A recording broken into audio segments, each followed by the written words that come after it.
Bismillahirrahmanirrahim. Assalamualaikum warahmatullahi wabarakatuh. Alhamdulillah. Alhamdulillahirabbil alamin. Asyhadu an la ilaha illallah wa asyhadu anna Muhammadar Rasulullah. Raditu billahi rabba wa bil islami dinan wa bi Muhammadin nabiyyan. Hasbunallah wa ni'mal wakil, ni'mal maula wa ni'man nasir. Wala haula wala quwwata illa billah.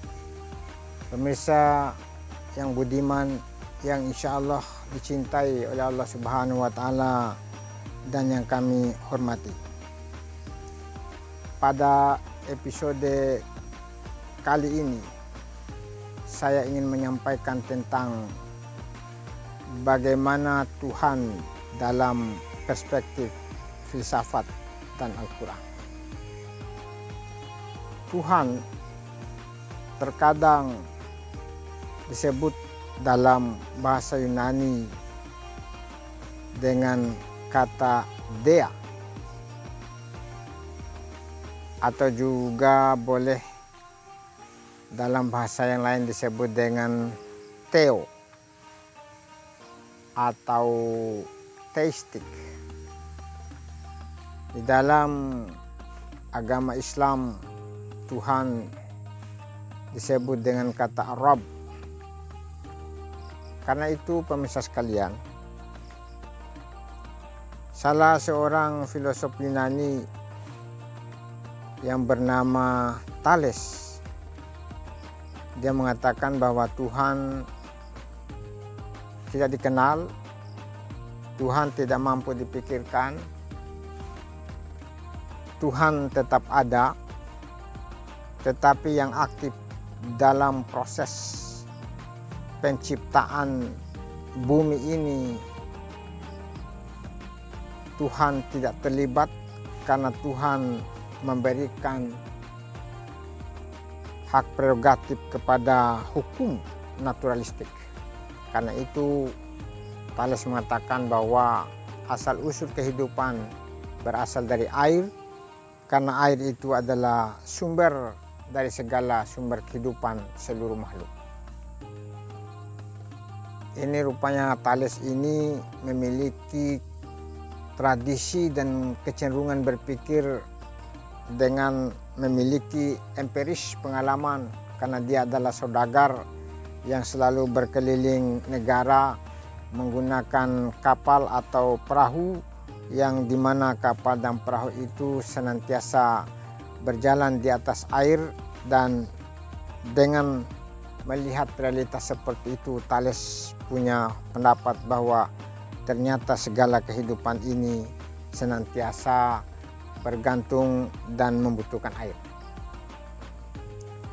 Sampai beberapa episode perkembangan pemahaman ketuhanan orang-orang Yunani, sampai pada Pythagoras misalnya, dan ending dalam sebuah pemahaman yang monoteis tentang ketuhanan itu adalah Parmenides, di mana Parmenides itu muncul sebelum munculnya filsafat Yunani yang disebut dengan Socrates. Parmenides itu ada hubungan filsafat dengan tradisi mistiknya. Dia mengatakan bahwa yang ada itu ada, the being yang ada itu ada, tidak diadakan oleh pengada, karena itu dia ada dengan sendirinya. Yang tercipta ini adalah yang diadakan oleh ada. Pertanyaannya pada saat itu, Parmenides belum mengenal siapa Tuhan, tetapi dia meyakini bahwa ada yang menciptakan seluruh makhluk ini. Dalam perjalanan filsafat selanjutnya masuk pada wilayah pemikiran Socrates. Socrates itu sudah mulai mengerucut cara berpikirnya tentang Tuhan. Dia mengatakan bahwa Tuhan itu adalah absolut, Tuhan itu transendental. Karena itu dalam kehidupan ini kebenaran itu ada tiga, ada kebenaran subjektif, ada kebenaran relatif, dan ada kebenaran absolut. Semua manusia memiliki kebenaran subjektif. Kekayaan itu sangat relatif dan orang kaya itu tergantung dari penilaian pada setiap subjek masing-masing. Karena itu, apa yang bisa kita tangkap dalam pemikiran Yunani, orang-orang Yunani atau filosof-filosof ini, bahwa kita harus sadar bahwa setiap orang memiliki kecenderungan yang berbeda. Karena itu kita harus menghargai kecenderungan yang berbeda itu. Pemirsa sekalian, setelah munculnya filsafat Plato, ketuhanan dianggap bahwa Tuhan itu transendental, Tuhan itu berada di alam ide. Manusia hanya mampu menangkap hal-hal yang bersifat fenomenon, gejala. Karena untuk mengenal Tuhan harus memiliki tingkatan pemikiran yang mampu memahami, mampu mengenal tentang yang noumenon. Itulah para filosof. Tetapi pada kesempatan ini pemirsa sekalian, saya tidak akan menggiring bapak-bapak, ibu-ibu pemirsa sekalian tentang bagaimana Tuhan dalam perspektif para filosof yang membuat orang terkadang dia pusing memikirkan tentang itu karena kemampuan dia berpikir belum sampai pada tingkat kemampuan yang dimiliki oleh para filosof yang saya sebutkan tadi. Karena itu saya hanya ingin mengambil suatu justifikasi saja, ya, bahwa apa yang dikatakan oleh para filosof itu adalah suatu proses di mana tahapan manusia itu berproses untuk mengenal Tuhan, sebagaimana tradisi yang dialami oleh Nabi Ibrahim. Ketika Nabi Ibrahim misalnya melihat bulan, maka bulan itu berada pada ending, berhenti, maka Ibrahim itu bukan Tuhan. Ketika melihat juga bintang, dan bintang ada batas, bukanlah bintang itu adalah Tuhan, bukanlah matahari itu adalah Tuhan. Karena itu Nabi Ibrahim dengan proses berfilsafatnya itu, maka lahirlah sebuah konsep ketuhanan yang disebut dengan monoistik, ya, atau monoteistik. Monoteistik adalah meyakini bahwa Tuhan hanya satu. Karena itulah yang diajarkan oleh Nabi Ibrahim sampai kepada kita semuanya anak cucu Adam. Pemirsa sekalian, kalau begitu, bagaimana Tuhan dalam pandangan Islam dikaitkan dengan filsafat tadi? Tuhan yang kita kenal adalah terdiri dari beberapa huruf, alif, lam, hu. Allah. Allah itu terdiri dari zat dan sifat. Zat itu adalah sesuatu yang tidak bisa dipikirkan. Karena itu berada pada posisi transendental. Transendental itu adalah jauh daripada jangkauan pikiran manusia. Karena itu jangan kamu berpikir tentang Tuhan, tetapi pikirlah tentang apa yang diciptakan oleh Tuhan. Tafakkaru fi khalqillah wala tafakkaru fi zatillah. Pikirkanlah apa yang diciptakan oleh Allah, jangan coba-coba kamu pikirkan tentang zat. Yang kita mau pikirkan adalah sifat, di mana sifat Allah itu memiliki sifat 20 dan Allah juga memiliki nama Asmaul Husna. Walladzi la ilaha illa huwar rahmanur rahimul malikul quddus assalamul mu'minul muhaiminul azizul jabbar mutakabbir al-khaliqul baril musawwir ghaffarul qahhar wahhab dan seterusnya sampai dengan as-sabur. Karena itu Allah memiliki 99 nama, itulah yang dikaji oleh orang. Karena itu pemirsa sekalian, siapa sebenarnya Tuhan kita? Tuhan kita adalah Qul huwallahu ahad. Katakanlah bahwa dialah Allah, Tuhan yang Esa. Allahus Samad. Allah itu tempat bergantung, tempat berharap, tempat berdoa, tempat semua kita mengharapkan cita-cita, tempat kita memohon atas segala kehendak yang kita inginkan. Lam yalid walam yulad. Allah itu tidak beranak dan tidak diperanakan. Karena itu Allah Subhanahu wa taala tidak ada sama dengan makhluknya. Laisa kamitslihi syai'un.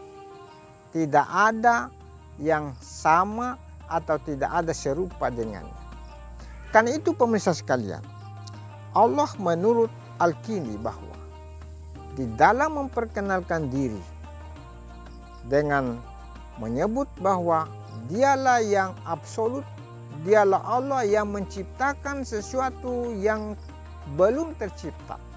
Creatio ex nihilo. Ya. Ciptaan dari tidak ada menjadi ada.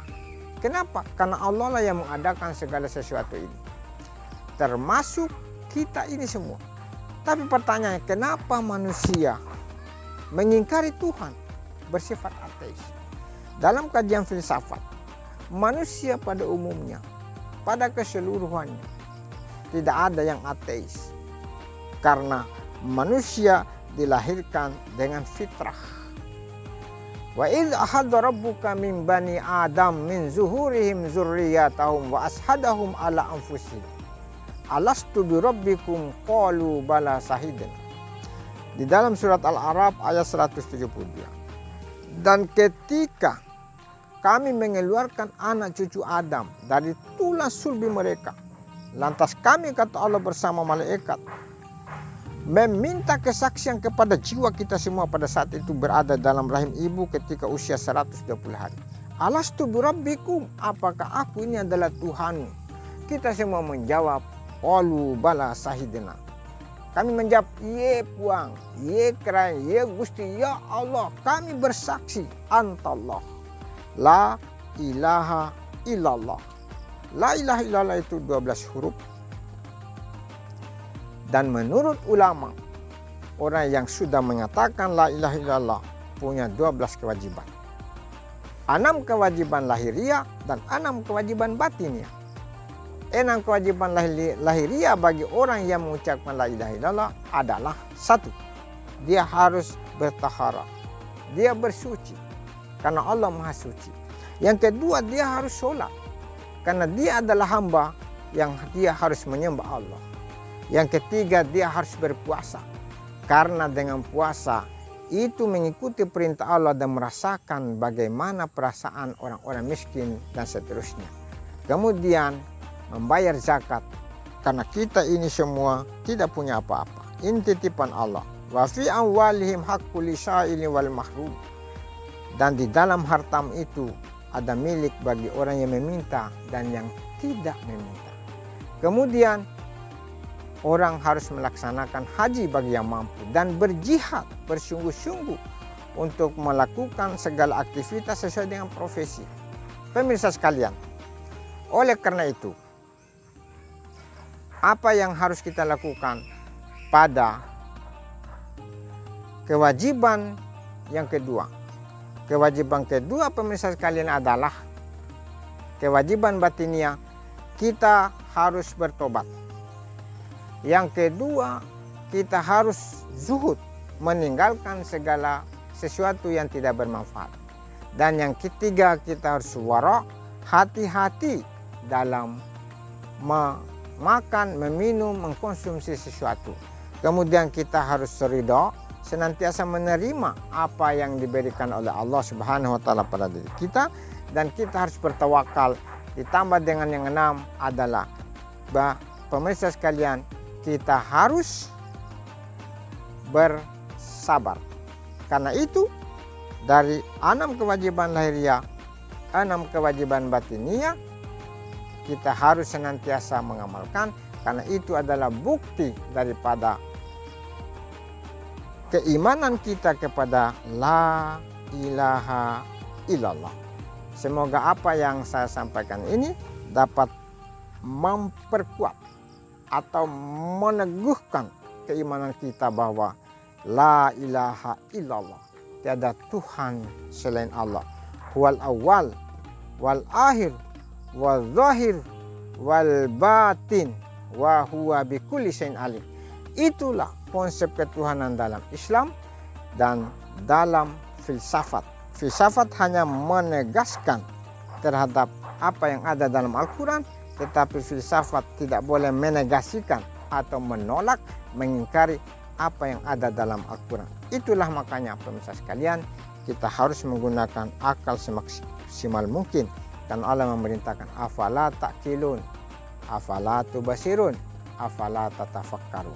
Semoga kita semua berada pada posisi orang beriman dan orang yang memiliki pemikiran yang jernih untuk senantiasa meyakini dan memikirkan apa yang diperintahkan oleh Allah Subhanahu wa taala dalam rangka menjalankan kehidupan ini sebagai hamba Allah yang setia, hamba Allah yang taat. Barakallahu li wa lakum. Wassalamualaikum warahmatullahi wabarakatuh.